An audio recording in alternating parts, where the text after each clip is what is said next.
बेटा, मेरा नाम है जितेंद्र कुमार। मैं आज से इस चैनल पर ऑर्गेनिक केमिस्ट्री के लेक्चर शुरू करने जा रहा हूँ बेटा। ये जो ऑर्गेनिक केमिस्ट्री होती है ये एक इम्पॉर्टेंट ब्रांच होती है जितने भी कंपटीशन एग्ज़ाम्स हैं उन सभी में, साथ ही साथ बोर्ड लेवल में भी ये इम्पॉर्टेंट रोल प्ले करती है ऑर्गेनिक केमिस्ट्री। इसमें से कई सारे क्वेश्चंस एग्ज़ाम्स में पूछे जाते हैं। मैं यहाँ पर आपको एक एक टॉपिक करके सारे टॉपिक्स क्लियर करूँगा। सबसे पहले आज हम जो शुरू करने जा रहे हैं वो है हमारा टॉपिक मार्कोवनी-कोव्स रूल। मार्कोवनी-कोव्स रूल बेटा एक एडिशन रिएक्शन का टाइप होता है। कौन सी एडिशन, किस चीज़ का एडिशन होता है सर? यहाँ पर एडिशन होता है हाइड्रोजन हैलाइड का। किस चीज़ का? हाइड्रोजन हैलाइड का। इस रिएक्शन को करने के लिए मार्कोवनी-कोव्स रूल को लगाने के लिए किस किस चीज़ की रिक्वायरमेंट होती है, सबसे पहले हम उसको देखेंगे। देखो, सबसे पहले मार्कोवनी-कोव्स रूल में हमें चाहिए होता है एक अनसैचुरेटेड हाइड्रोकार्बन। अब अनसैचुरेटेड हाइड्रोकार्बन बेटा दो हो सकते हैं। एक हो सकता है आपका एल्कीन, एक अनसैचुरेटेड हाइड्रोकार्बन आपका हो सकता है बेटा एल्काइन। ये दोनों ही अनसैचुरेटेड हाइड्रोकार्बन होते हैं। अब एल्कीन क्या होता है बेटा? एल्कीन वो अनसैचुरेटेड हाइड्रोकार्बन होता है जिसमें डबल बॉन्ड प्रेजेंट हो। जिसमें कौन से बॉन्ड प्रेजेंट हो? डबल बॉन्ड प्रेजेंट हो। एल्काइन कौन से अनसैचुरेटेड हाइड्रोकार्बन्स होते हैं? एल्काइंस ऐसे अनसैचुरेटेड हाइड्रोकार्बन्स होते हैं जिसमें ट्रिपल बॉन्ड प्रेजेंट हो। कौन सा बॉन्ड प्रेजेंट हो बेटा? ट्रिपल बॉन्ड प्रेजेंट हो। अब देखो, एल्कीन में ऐसी क्या चीज़ है जिसकी वजह से ये मार्कोवनी-कोव्स रूल लगाना पड़ता है? एल्कीन में भी बेटा हमें लेना होता है अनसिमेट्रिक एल्कीन। कौन सा alkene? Unsymmetric alkene. Unsymmetric alkene में ऐसा क्या चीज़ है जिसकी वजह से ये रिएक्शन हो जाती है? तो इसका मैं आंसर आपको देना चाहूँगा। इसका आंसर है लूजली बॉन्डेड पाई इलेक्ट्रॉन्स। अगर लूजली बॉन्डेड पाई इलेक्ट्रॉन्स हमारे पास हैं तो हम इस एडिशन रिएक्शन को शो कर सकते हैं। देखो, जैसे कि मैं एक जनरलाइज वे में लूँ, C डबल बॉन्ड C, ये एक एल्कीन है क्योंकि कार्बन कार्बन के बीच में बेटा क्या प्रेजेंट है? डबल बॉन्ड यहाँ पर प्रेजेंट है। ठीक है। अब ये जो एक बॉन्ड है इसमें से होगा सिग्मा बॉन्ड, एक बॉन्ड होगा बेटा इसमें से पाई बॉन्ड, डबल बॉन्ड में से। अब बेटा ये जो पाई बॉन्ड होगा इसमें जो इलेक्ट्रॉन्स प्रेजेंट होते हैं हम उनको कहते हैं पाई इलेक्ट्रॉन्स।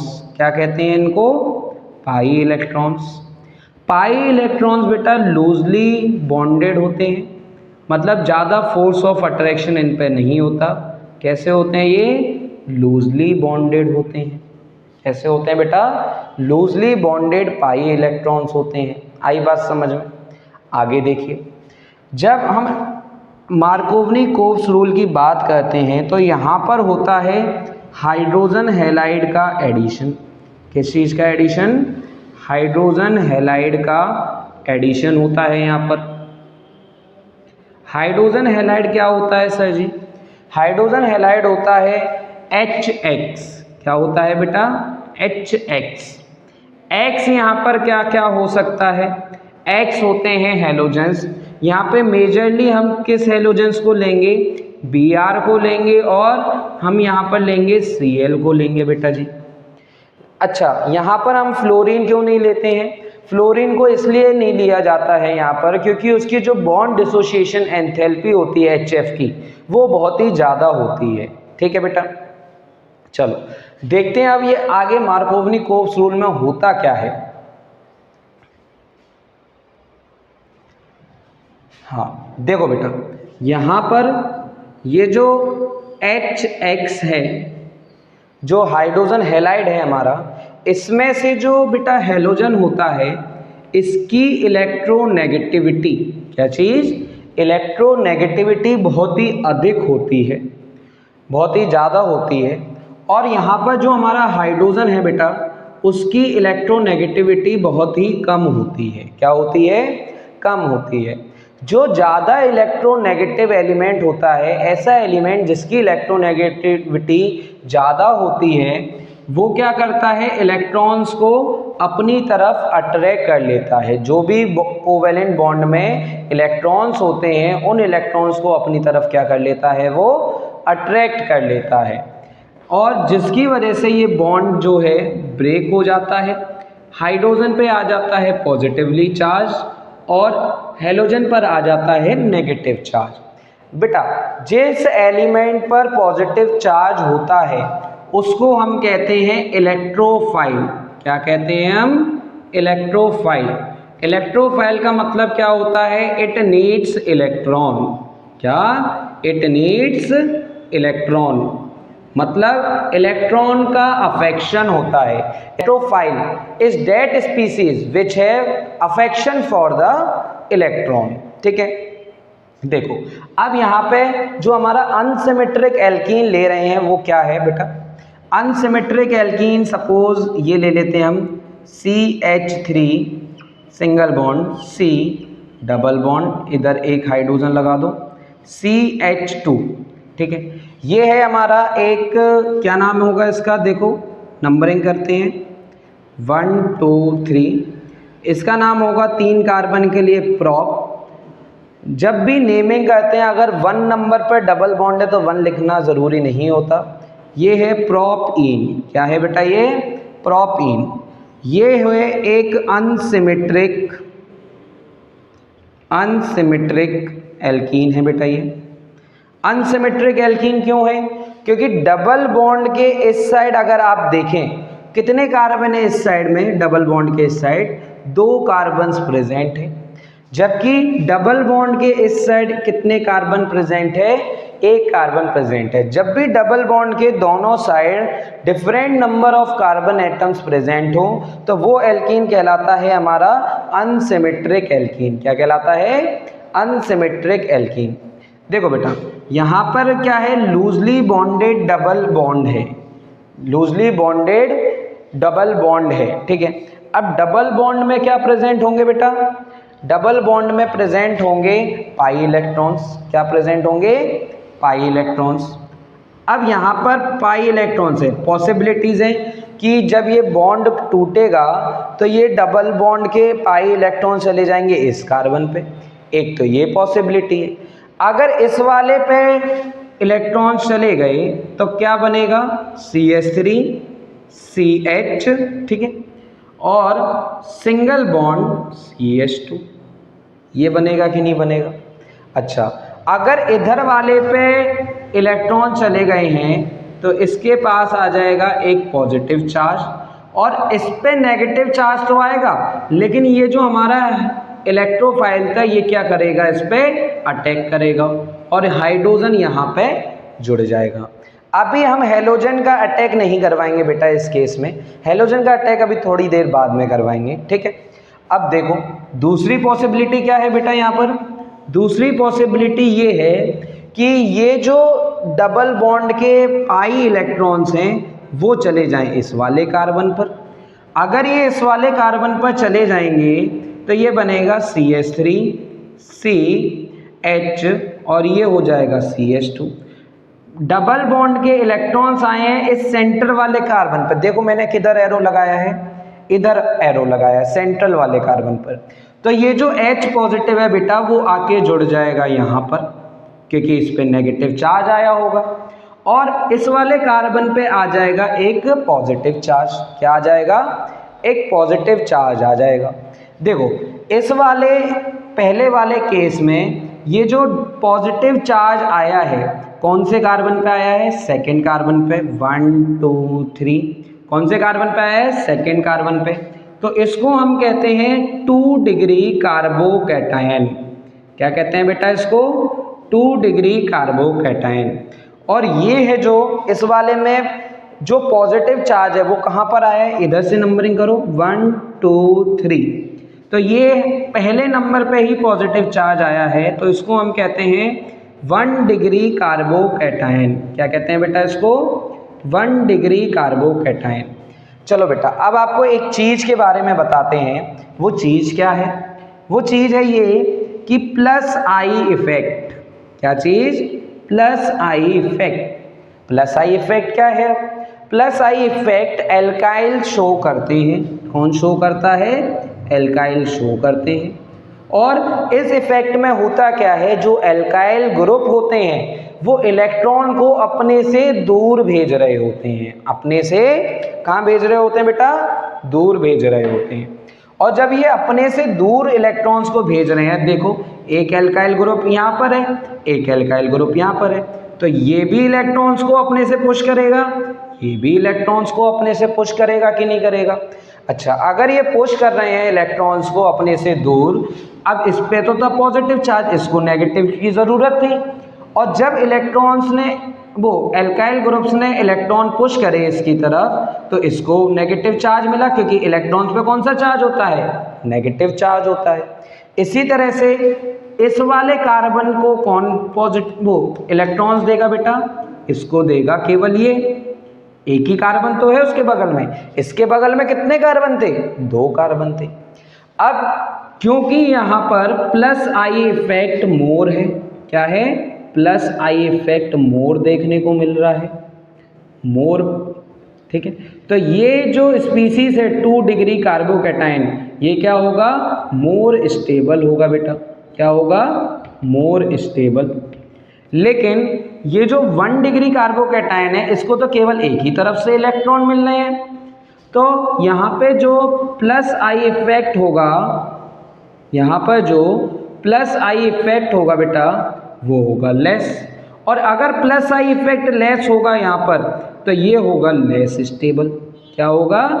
लेस स्टेबल होगा। आया कि नहीं आया बेटा समझ में? ठीक है, जल्दी से नोट कर लो उसको। हाँ, तो देखो बेटा, अभी तक हमने क्या देखा कि एक अनसिमेट्रिक एल्कीन लिया हमने। अनसिमेट्रिक एल्कीन में क्या हुआ कि एक 2 डिग्री कार्बोकैटायन बना, एक 1 डिग्री कार्बोकैटायन बना। 2 डिग्री कार्बोकैटायन क्या था? ज़्यादा स्टेबल था, क्योंकि वहाँ पे जो एल्काइल ग्रुप्स थे वो क्या दिखा रहे थे? ज़्यादा प्लस आई इफेक्ट को शो कर रहे थे। और जो बेटा 1 डिग्री कार्बोकैटायन था वो लेस स्टेबल था। क्यों था? क्योंकि वो कम प्लस आई इफेक्ट को शो कर रहा था। अब देखो बेटा, आगे देखते हैं। जो ज़्यादा स्टेबल स्पीसीज है वही आगे रेट ऑफ रिएक्शन को बढ़ाएगी, ठीक है। तो हमारा स्टेबल स्पीसीज कौन सी थी? CH3, CH positive, CH3। ये था हमारा 2 डिग्री कार्बोकैटायन, 2 डिग्री कार्बोकैटायन। ये मोर स्टेबल स्पीसीज थी। कैसी थी? More stable. ऐसा नहीं है कि वो स्टेबल नहीं है, स्टेबल वो भी है, लेकिन ज़्यादा स्टेबल कौन सा है बेटा? 2 डिग्री कार्बोकैटायन है। अब हुआ क्या, जो X नेगेटिव बचा हुआ था, जो हमारा हेलोजन था, वो अटैक करेगा अब इस पर, और फाइनली क्या बना देगा? CH3, CH यहाँ पर आ जाएगा X, और ये बन जाएगा CH3। ठीक, आया बेटा कि नहीं आया समझ में? अब देखो, एक जो 1 डिग्री वाला था वो भी रिएक्शन को कर सकता है, ऐसी बात नहीं है। CH2, CH2, इस पे पॉजिटिव चार्ज था। ये था 1 डिग्री कार्बोकैटायन। क्या था बेटा? ये 1 डिग्री कार्बोकैटायन था। ये था लेस स्टेबल। कैसा था ये? लेस स्टेबल था। अब इसके साथ भी X नेगेटिव रिएक्ट कर रहा है। अब X नेगेटिव इसके साथ रिएक्ट करके क्या बनाएगा? CH3, और ये बनेगा CH2, CH2 और X। लेकिन according to the Markovnikov's rule, the major product will be the that product in which halogen attaches to that carbon atom which contains less number of hydrogen. तो यहाँ पर जो major product है वो है ये वाला बेटा, 2 डिग्री वाला, और जो माइनर प्रोडक्ट है वो है ये वाला। ठीक है, देखो मार्कोवनी-कोप्स रूल क्या कहता है बेटा? मार्कोवनी-कोप्स रूल ये कहता है हमसे कि जो मेजर प्रोडक्ट बनेगा during the addition of hydrogen halide in alkene और अनसिमेट्रिक हाइड्रोकार्बन, मेजर प्रोडक्ट वो बनेगा जिसमें हैलोजन उस कार्बन पे जाके अटैच होगा जिस कार्बन पर हाइड्रोजन एटम्स का नंबर कम है। आया समझ में? एक वेरी इंपॉर्टेंट थिंग, इस रिएक्शन में जो सॉल्वेंट लेंगे हम, सॉल्वेंट लेते हैं CCl4 कार्बन टेट्रा क्लोराइड। ठीक है बेटा, चलो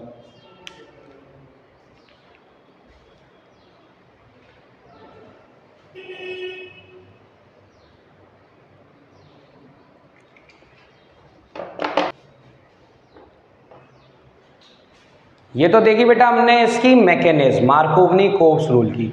अगर सिंपली वन लाइन में हम इस रिएक्शन को लिखना चाहें तो रिएक्शन किस तरह से लिख सकते हैं? रिएक्शन को लिखा जा सकता है CH3 CH double bond CH2। ठीक है, यहाँ पर ये जो रिएक्शन होगी किसके साथ में होगी? सपोज हम ले लेते हैं बेटा यहाँ पे HBr, क्या ले लेते हैं? HBr। अब यहाँ पर दो प्रोडक्ट्स बनेंगे हमारे, एक बनेगा मेजर प्रोडक्ट और एक बनेगा माइनर प्रोडक्ट, और यहाँ पे CCl4 हमारा क्या होगा? एक सॉल्वेंट होगा। सॉल्वेंट बेटा ऑर्गेनिक केमिस्ट्री में एक इम्पॉर्टेंट पार्ट होता है। इसी सॉल्वेंट में सारी ऑर्गेनिक रिएक्शंस होती हैं, मतलब इसमें नहीं, हर एक रिएक्शन के लिए एक सॉल्वेंट लिया जाता है, उसी में सारी रिएक्शंस हमारी होती हैं। देखो यहाँ पे क्या बन रहा है? एक प्रोडक्ट CH3 CH, देखो यहाँ पे हाइड्रोजन कम है, मार्कोवनी-कोप्स रूल के अकॉर्डिंग इन दोनों में से, क्योंकि बॉन्ड तो यही वाला तोड़ेंगे हम, डबल बॉन्ड वाला, इन दोनों कार्बन में से जो हैलोजन है, ये जो Br है, ये केवल उसी कार्बन पे जाके अटैच होगा जहाँ पे हाइड्रोजन क्या है? कम है, और CH2 जहाँ पे हाइड्रोजन ज़्यादा थे वहाँ पे क्या जाके जुड़ जाएगा? हाइड्रोजन जुड़ जाएगा, और जो ये प्रोडक्ट बनेगा मार्कोवनी-कोप्स रूल के अकॉर्डिंग मेजर प्रोडक्ट होगा। ठीक है, और दूसरा प्रोडक्ट ये बनेगा CH3 CH, अगर कम हाइड्रोजन वाले कार्बन पर हाइड्रोजन जाके जुड़ता है और हैलोजन जुड़ता है ज़्यादा वाले हाइड्रोजन पर, तो ये बनेगा ये प्रोडक्ट, इसको कहेंगे हम माइनर प्रोडक्ट। क्या कहेंगे? Minor product. अगर बेटा इनके IUPAC के नेम की बात करी जाए तो क्या हो जाएगा? 1 2 3, उसका नाम हो जाएगा 2 ब्रोमो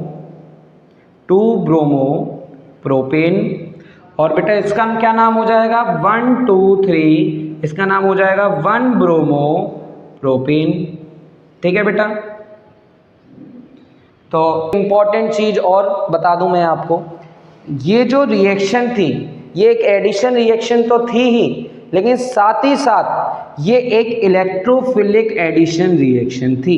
कौन सी रिएक्शन थी? Electrophilic addition reaction. ये इलेक्ट्रोफिलिक एडिशन रिएक्शन क्यों थी बेटा? ये इलेक्ट्रोफिलिक एडिशन रिएक्शन इसलिए थी क्योंकि यहाँ पे फर्स्ट ऑफ ऑल किस चीज का एडिशन करा था हमने? मैकेनिज्म में हाइड्रोजन का एडिशन करा था। किसका करा था? हाइड्रोजन का एडिशन करा था। ठीक है बेटा, आई होप सो आपको आज का लेक्चर समझ में आया होगा। आज हमने क्या क्या चीजें डिस्कस करी है मैं आपको रिकैप दे देता हूँ। हमने आज डिस्कस करा था मार्कोवनी-कोप्स रूल। मार्कोवनी-कोप्स रूल किस पर लगता है? अनसिमेट्रिक एल्कीन्स पर लगता है, और अनसैचुरेटेड हाइड्रोकार्बन्स पर लगा सकते हैं, लेकिन कैसे होने चाहिए? वो अनसिमेट्रिक होने चाहिए। सेकेंड थिंग, यहाँ पर क्या चाहिए होता है? हाइड्रोजन हैलाइड चाहिए होता है। It is a type of addition reaction. कौन सा addition reaction? Electrophilic addition reaction. ठीक है बेटा, और फिर हमने देखा कि दो तरह के प्रोडक्ट बनने हैं। 2 डिग्री कार्बोकैटायन वाला स्टेबल होता है ज़्यादा, तो वो मेजर प्रोडक्ट बनाता है, और 1 डिग्री कार्बोकैटायन वाला लेस स्टेबल होता है, तो वो माइनर प्रोडक्ट को बनाता है। ठीक है बेटा, अब जब भी मैं नेक्स्ट वीडियो अपलोड करूँगा वो होगा एंटी मार्कोवनी-कोप्स रूल के लिए। किसके लिए? एंटी मार्कोवनी-कोप्स रूल के लिए। ओके बेटा।